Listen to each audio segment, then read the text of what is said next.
यशो विहारिणि मनोहर दिव्यमूर्ते श्रीस्वामि निश्चित जनप्रिय दानशीले श्रीवेङ्कटेश दयिते तव सुप्रभातम्। लोचने भवतु प्रसन्नमुखचन्द्रमण्डले विधिशङ्करेन्द्रवनिताभिरर्चिते वृषशैलनाथदयिते दयानिधे।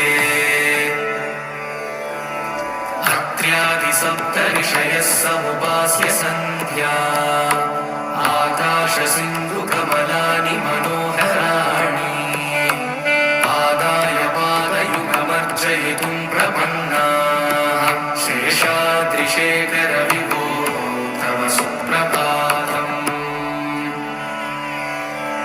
पञ्चाननाब्जभवषण्मुखवासवाद्याः त्रैविक्रमादिचरितं विबुधास्तु वन्दी भाषापतिः पठति वासरशुद्धिमाला शेषाद्रिशेखर विभो तव सुप्रभातम्।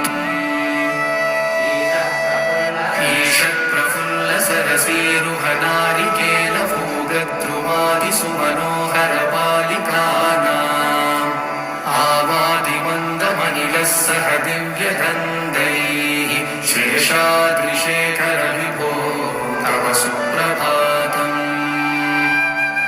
उक्त्वा सलीलमथकेलिसुखाः पठन्ति शेषाद्रिशेखर विभो तव सुप्रभातम्। तं प्रकर्ष मधुरस्वनया विपञ्च्या गायत्यनन्तचरितं तव नारदोऽपि भाषा समग्रमसकृत्करसाररम्यम् शेषाद्रिशेखर विभो तव सुप्रभातम्। भृङ्गावली च